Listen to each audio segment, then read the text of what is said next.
Good morning, I'm Taylor Wilson, and this is 5 Things You Need to Know Friday, the 27th of October, 2023.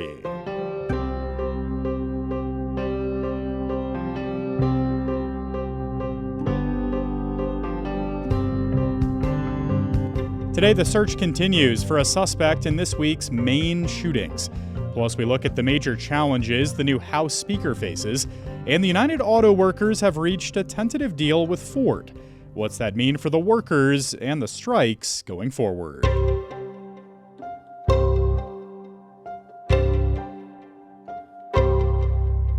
Law enforcement continues to search for an armed and dangerous suspect in this week's deadly shootings at a bowling alley and a bar in Lewiston, Maine.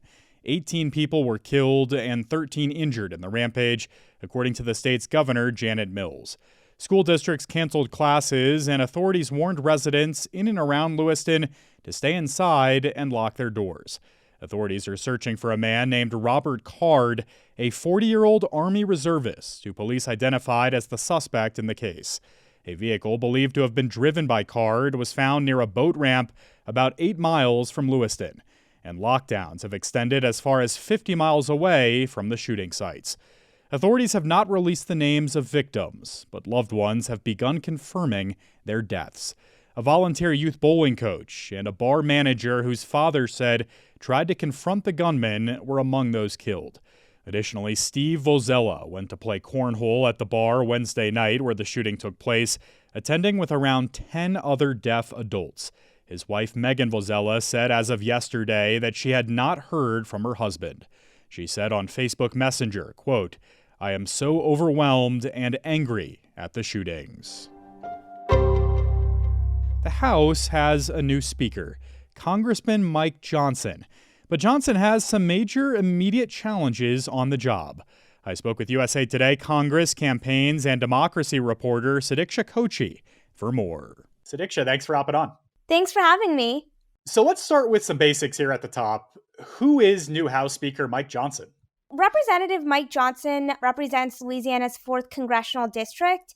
He was first elected to Congress in 2016, and he served as the vice chair of the Republican Conference. One of the most notable things about Johnson is that he is a Trump ally, and he voted to overturn the 2020 election. He also has voted against other measures. For example, he has opposed same-sex marriage, and he has also voted against Ukraine aid. And Sudiksha, you wrote about 3 major challenges Johnson will immediately face as Speaker. Let's start with the push to avoid a looming government shutdown. How difficult will this be for Johnson and House lawmakers? This will probably be one of the biggest challenges. And the reason is because to avert a shutdown, the House and Senate have to pass 12 appropriations bills to keep the government's doors open. Before the previous October 1st shutdown deadline, both chambers had actually only passed 4 appropriation bills. So they have a ton of work to do in order to avoid the November 17th shutdown deadline. Now, the reason this is going to be a challenge for Johnson is because he needs to appeal to both hardline conservatives as well as Democrats. For Democrats, the biggest thing that they want is Ukraine aid. And that is something that, as I mentioned before, Johnson has voted against Ukraine aid. And a small faction of House Republicans also don't want Ukraine aid.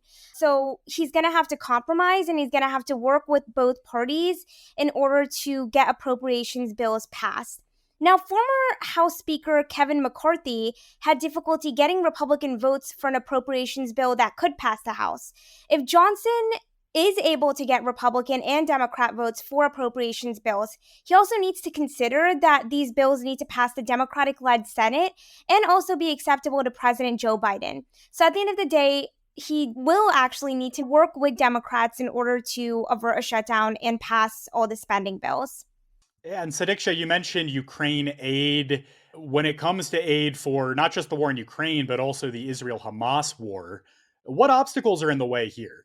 A small faction of Republicans don't want the government to keep on sending money over to Ukraine. Johnson has indicated that he's not in favor of additional Ukraine aid, but Democrats in the House have actually held a hard stance on supporting Ukraine.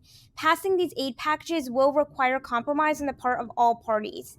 Now, the other problem with Ukraine aid is the pressure. Pressure to not fund Ukraine will probably come from a segment of House Republicans, but that will also be a fly in the face of a majority of members who, want that funding approved. Johnson is a Trump ally, so he might also face pressure from the former president himself, who has criticized efforts for Ukraine. Johnson has stood for supporting Israel after Biden's Oval Office address to the nation last week, calling for support for Israel in Ukraine. Johnson actually acknowledged Biden's speech on X and wrote, quote, "We must select a speaker so the House can take all necessary action to end Hamas forever." And House Speaker Johnson has a big challenge ahead of him when it comes to uniting lawmakers more broadly. Of course, all kinds of divisions have popped up among Republicans in recent weeks as they've tried deciding on a new speaker. What might these divisions mean for Johnson?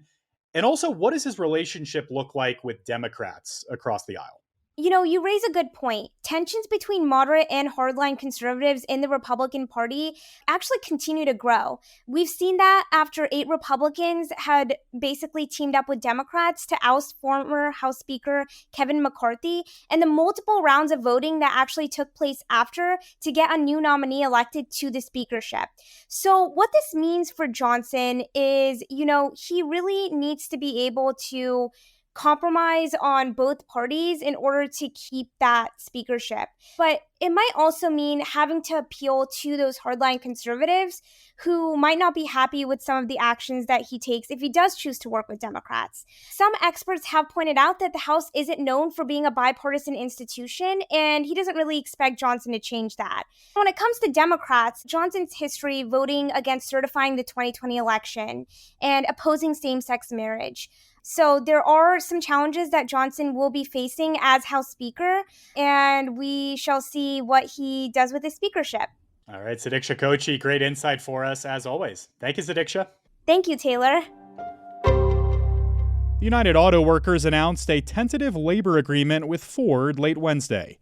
The tentative deal includes an 11% wage increase the first year and totals 25% over a 4.5-year contract. It would also reinstate major benefits that were lost during the Great Recession, like cost of living allowances. It also includes improved retirement benefits for current retirees, workers with pensions, and those with 401k plans. Any potential deal between the union and the automaker is subject to review by local union leaders nationwide who were elected by members. They'll travel to Detroit for a meeting on Sunday. There, they will vote on whether to send the tentative agreement to members. If that goes as planned, the UAW will then host a special Facebook Live to go through the deal in detail with membership. The tentative agreement comes after a 41-day strike against Ford, General Motors, and Stellantis.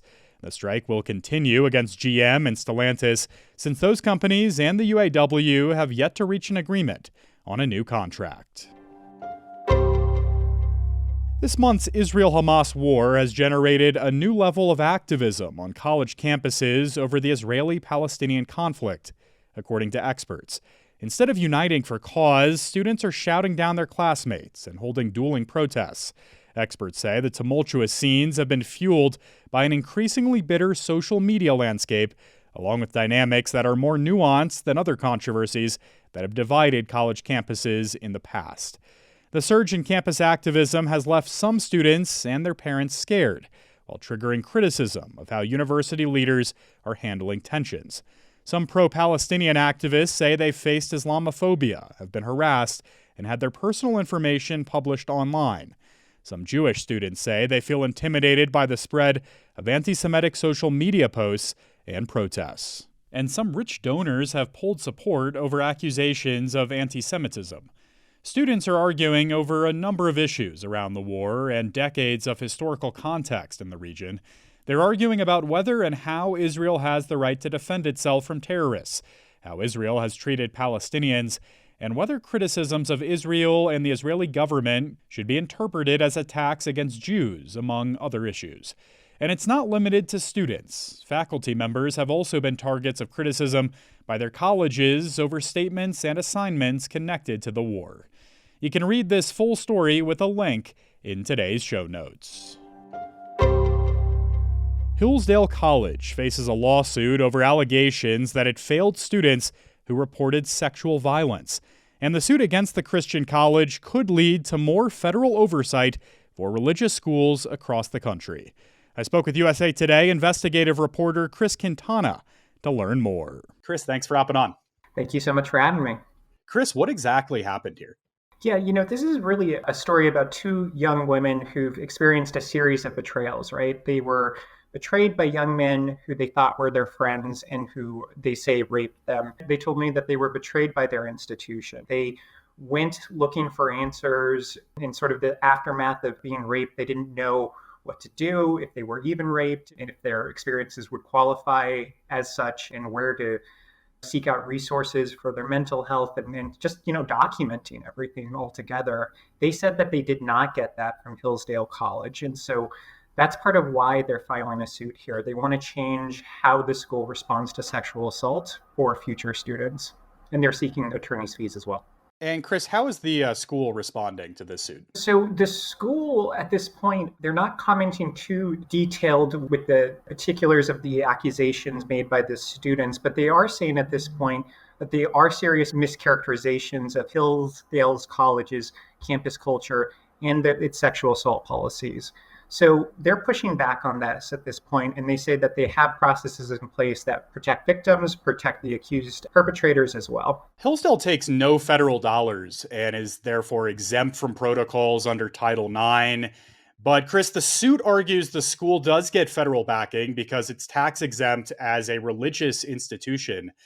How significant could this case be for drawing lines on what rules religious schools like Hillsdale must follow? It could be fairly significant. There are a handful of colleges that don't accept federal funding, so they can have autonomy over what their instruction looks like and kind of how they conduct business on their campuses. In addition to Hillsdale, there's Grove City in Pennsylvania, there's Pensacola Christian College in Florida. And so what schools like this have said before is that, we decline to accept federal funding so we can do things our own way. But the attorneys in this case are saying, well, they may be turning down Title IV funding, but this tax exempt status is a form of a federal subsidy. And as such, they are subject to the protections that Title IX creates for sexual assault survivors. And so, what's interesting at this point is this has not been addressed in the courts widely at the higher education level. In California and Maryland, there are two cases where the district court has accepted this argument. One of those is still moving through district court, and we're keeping an eye on the others as well. What is next for this conversation going forward? I think many people are going to be paying attention to this case to see if that tax exempt status really does open them up to federal regulations, right? Because Title IX is just one piece of that. There's also a bunch of other federal protections that colleges would have to follow. So, for example, FERPA is a federal privacy protection for students about their academic records.